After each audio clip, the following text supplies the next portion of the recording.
Welcome back जी। हुकूमत ने आवाम पर बिजली बॉम्ब गिरा दिया। जैसा कि जाने से पहले भी हमने बात की, 5.40 रुपये फ़ी यूनिट बिजली जो है वो महंगी कर दी गई है। वो खाई साहब, बात मैंने कोई लंबी चौड़ी जो है वो उसको कहते हैं कि कुछ दो चार जुमले बोल के नहीं आपसे पूछना। मेरे ख्याल में कल हम ये काम काफ़ी कर चुके हैं और कल भी दुहाइयाँ जो हैं वो दी गई थी हमारी तरफ से और आपने भी सजेशंस दी थी, लेकिन आज हम देख रहे हैं कि वही सिलसिला जो है वो जारी और सारी। मुझे नहीं लगता कि अब ये रुकने वाला है। अगर आपके पास कोई अच्छी पुरुमीद बात है तो यकीनन ज़रूर शेयर करें हमारे साथ। तो किसी शायर ने कहा था ना कि मारा वो दिल पे तीर के निकली है हाय हाय। जो मौजू आपने छेड़ा है इस पर सिवाय हाय हाय के और कुछ नहीं किया जा सकता। एक तसलसल है जिसमें हम फंसे हुए हैं।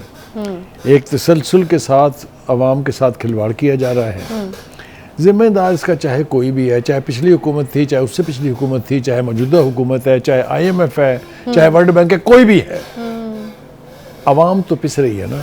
अवाम की तो पसलियाँ जवाब दे गई हैं, सांसें रुक रही हैं। आप गरीब आदमी को तो छोड़ देना, आप अपनी और मैं अपनी और आपकी बात कर लेते हैं। बिल देख के हमारे ऊपर क्या गुजरती है आपको अंदाज़ा तो हो गया होगा अब तक कि नहीं हुआ।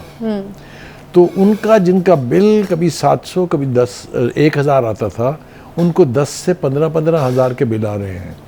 कहाँ से देंगे वो? उनकी आमदनी नहीं है 15,000। उनकी आमदनी क्या, वो अफोर्ड ही नहीं कर सकते।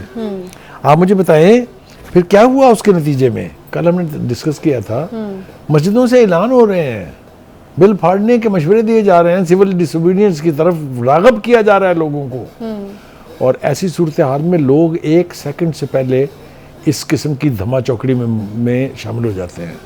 नहीं बुखारी साहब, मैंने कल भी और आपने भी कल हमने डराया था हुकूमत को कि भाई जल्दी से फैसला करें, कुछ इसमें कोई रिलीफ दें। अगर आपने रिलीफ ना दिया तो आप समझे मारे गए।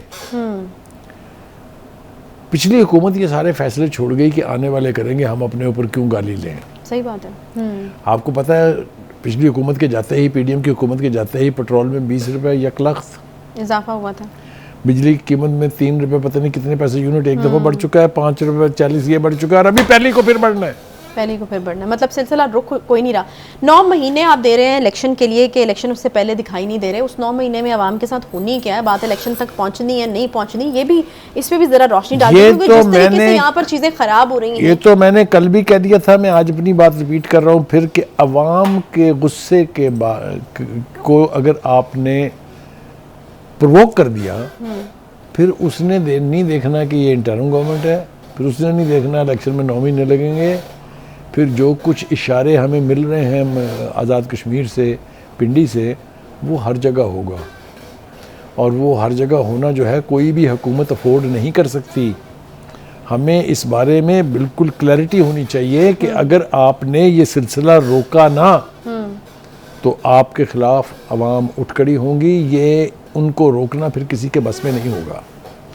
मुझे तो लग रहा है 9 महीने में शायद अवाम की ऐसी हालत हो जानी है कि पता नहीं, वो इंतखाब का भी ख्याल उनको रहता है। जब पेट में रोटी ना हो तो फिर आपको क्या कोई ख्याल रखता है? मैंने अर्ज किया आपसे कि हुकूमत को हम ये डरा रहे हैं कि आपको सिविल डिसोबीडियंस की हैबतनाकी का अंदाजा नहीं है।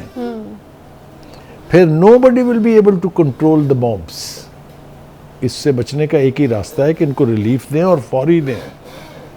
ये हम तकाजा कर रहे हैं इस प्लेटफॉर्म से अपने। भाई साहब, इसके ऊपर तो काम नहीं हो रहा अनफॉर्चुनेटली। मुझे लग रहा है इसके ऊपर काम हो रहा है कि अब मजीद जो है वो किस तरीके से जो है वो आवाम की जेबों में से पैसे निकलवाए जाएं। देखिए, क्योंकि ये हमारी जरूरत है। IMF के साथ हम डील कर हमारी चुके हैं। एक रवायत रही है, एक बुरी मिसाल है जो मुझे देनी पड़ेगी, वो ये कि जो अंग्रेज़ है या जो अमेरिकन हैं, वो 20 साल अहेड सोचते हैं कि क्या होगा और हमने कैसे उसको हैंडल करना है। चाइनीज़ जो है वो 50 साल आगे के सोचते हैं। 50 साल के बाद जितनी आबादी बढ़ेगी, चीन ने अब से उनके लिए फ्लैट्स तैयार करके सील कर दिए हुए हैं। जो हिंदुस्तानी हैं वो चंद दिन पहले सोच लेते हैं। अच्छा, हम और जो हम हैं, हमारे सर में जब तक डांग नहीं पड़ती ना, हमारी आंखें नहीं देखी जाएगी, हम ऐसे सोचते हैं। ठीक है, लेकिन उसकी तबाहकारी से हम शनासा नहीं है। हम माजी में इन तबाहकारियों को बर्दाश्त कर चुके हैं। मैं फिर कह रहा हूँ कि चाहे वो सूबाई हुकूमतें हैं, चूँकि अब ये जो तकसीम है और जो रिकवरी है ये उन्होंने सूबाई हुकूमतों के हवाले कर दी है। इनको चाहिए कि अपने अपने इलाके के सर्वे करें, लाइन लॉसेस को रोकें और इसकी कीमत कम करने के लिए जितनी जल्दी हो सकता है वो कोशिश करें। मैं आज मातम करना चाहता हूँ उन कुव्वतों का जिन्होंने माजी में डैम्स नहीं बनने दिए।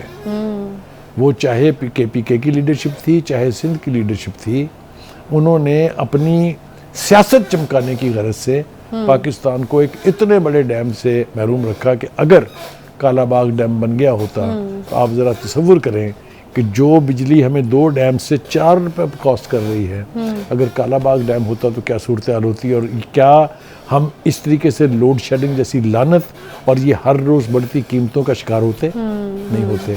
हमने उस वक्त सियासत की और आने वाली नस्लें जो जनरेशन इस वक्त है उसके लिए तबाहकुन। अच्छा, अब प्रॉब्लम ये है ना कि पेट्रोल और बिजली तो ऐसी चीजें होती हैं कि जब इनके दाम बढ़ते हैं तो वो अकेले नहीं बढ़ते हैं, उसका हर चीज को अफेक्ट करेंगे, हर चीज को इफेक्ट करते हैं। तो अब फिर उसके किराए बढ़ेंगे, उसकी कैरेज बढ़ेगी, सब्जियों तक की तो कीमतें बढ़ जाती हैं। फिर अब महंगाई की एक और लहर आने वाली है जिसके लिए तैयार रहना चाहिए। लहर तो आना बात की बात है, जो लहर आई हुई है वो ऊंची से ऊंची होती जा रही है। लहर महंगाई की जितनी ऊंची होगी उतनी तबाहकारी भी ज्यादा होगी। दूसरी तरफ अगर आप देखें तो डॉलर आपके काबू में नहीं आ रहा। आपने तो कहा था ये हम 200 की सतह पे लेके आएंगे, क्या हुआ उसका? कहाँ गए आपके वो सारे दावे? अब कौन है जिम्मेदार इसका, बताइए मुझे। आपकी पॉलिसी से सवाल भी नहीं हो सकता। आपकी पॉलिसीज इसकी वजह है, आपके गलत फैसले इसकी वजह है, आपकी सीपैक के हवाले से बेअमली इसकी वजह है। कौन है इसका जिम्मेदार? कोई शख्स आज ये जिम्मेदारी लेने के लिए तैयार नहीं है। This is the most unfortunate situation. ये बताइए कि अब बात निकली है तो कितनी देर से लग जाएगी? ये 312 रुपए पे बंद हुआ है ओपन मार्केट में डॉलर आज। देखिए, ये तो मुझे लग रहा है कि कोई लगाम इसको नहीं है, क्योंकि जो हमें याद है वो ये था कि डॉलर पैसों में बढ़ता चढ़ता था। जब 1 रुपया साथ लग जाता था, 1 रुपया इतने पैसे, तो आंखें खुल जाती थी कि ये क्या हो गया है। अब यहाँ 6-6, 7-7 रुपए, 11-11 रुपए एक दिन में बढ़ रहा है। और अल्लाह के वास्ते पाकिस्तान को किसी की नजर लग गई है या किसी की बदुआ लग गई है? क्या हुआ है पाकिस्तान को? 350 पे भी रुकेगा या नहीं? देखें, ये यहाँ से मजीद आगे जाएगा तो इसकी हमारी इकोनॉमी की तबाहकारियाँ, हमारे लोन्स कितने बढ़ जाएंगे, हमारी चीज़ों की कीमतें कितनी बढ़ जाएंगी, आपको कोई तसव्वुर ही नहीं है उसका। ये दुआ क्या ख्वाहिश भी ना करेंगे। ये बताइए कि ये इतने बुरे से बुरे हालात होते जा रहे हैं। हमें तो कहा गया था कि IMF के साथ अगर हमारा मुआहदा हो जाता है तो हमारे दिन फिर जाएंगे, हमारे लिए चीजें बेहतर हो जाएंगी। उधर से पैसे आ गए, उधर से पैसे आ गए। बुखारी साहब, आप भी कहते रहे कि दोस्तों ये एक रोजी पिक्चर पेंट की गई थी। बिल्कुल ठीक कह रही हैं आप, हम उसका हिस्सा थे। हमारा भी ख्याल ये था कि अगर IMF से डील हो जाती है तो फिर सूरत हाल में रेडिकल तब्दीली आएगी। तो ये रेडिकल ही आ रही है वैसे, लेकिन ये रेडिकल तब्दीली नेगेटिव साइड पे आ रही है ना, पॉजिटिव साइड पे नहीं आ रही। फिर अब इसका क्या किया जाए? वो झूठ बोला गया था हमसे कि IMF से मुआहदा हो जाएगा तो हमें सुख का सांस आएगा। मेरे ख्याल से वो इक़दाम जो उन्हें करने चाहिए थे वो उन्होंने नहीं किए हैं, जिसकी वजह से, जिसके फेलियर की वजह से आज हम इस सूरत हाल से दो चार हैं। ये जो 12-13 जमातों की हुकूमत थी, ये हमें किसके रहमो करम पे छोड़ के गई है? किसी के भी नहीं है। देखे ना, जो भी उन्होंने वादे किए थे वो पूरे नहीं हुए, वो पूरे नहीं कर सके। चाहे इसकी वजह IMF है, चाहे इसकी वजह कोई भी है। आपने IMF के कहने पे हर एक एक्शन जो है वो उसको इम्प्लीमेंट कर दिया है। चीज़ों की कीमतों में तबाहकुन इजाफा हो गया है, पेट्रोल महंगा हो गया है, बिजली महंगी हो गई है, गैस महंगी हो गई है, और अब इसके साथ साथ ये चीज़ें नती जा रही हैं। हाँ, अब मिलना भी बंद हो गैस आप देख लेना। हाँ। कभी कोई तस्वुर कर सकता था कि पाकिस्तान जैसे मुल्क में गैस के ऊपर राशनिंग होगी कि 2 घंटे के लिए सुबह आएगी, 1.5 घंटे के लिए दोपहर को आएगी? नहीं हुआ था। मतलब मेरी होश में तो कम से कम कभी नहीं हुआ था कि गैस की लोड शेडिंग जो है वो भी हुआ करे। इसलिए कि हमने टाइम से फैसले नहीं किए। हमें जब ऑर्डर करने चाहिए थे हमने ऑर्डर नहीं किए। फिर it is not a question of finding faults in anybody, लेकिन मैं ये कह रहा हूँ कि जो हमारी बेअमली कह लें। फिर तो एक तारीख है ना हमारे यहाँ बैड गवर्नेंस की। किस किस को पूछें, किस किस को रोएं, किस किस पे इल्ज़ाम जो है वो डाला जाए। किसी ने दिल से जो है वो इस मुल्क के लिए अपना समझ के काम ही नहीं किया। तो अब तो सबकी गलतियां इकट्ठी होकर एक पहाड़ बन चुका है हमारे सामने। पहाड़ बन चुका है और पहाड़ बुलंद होता जा रहा है। मुझे खतरा इस बात का है कि ये कहीं हमारी जो विजिबिलिटी है उससे ये ऊंचा ना हो जाए और हम बर्दाश्त ना कर पाएँ तो मुआशरा जो है धड़ाम से नीचे गिर जाएगा। अल्लाह ना करे कि वो सूरत हाल आए। हमें थोड़ा सा पॉजिटिव होकर ये सोचना चाहिए और हुकूमत से दरख्वास्त करनी चाहिए कि गरीब आदमी की ज़िंदगी को आसान बनाने के रास्ते ढूंढें।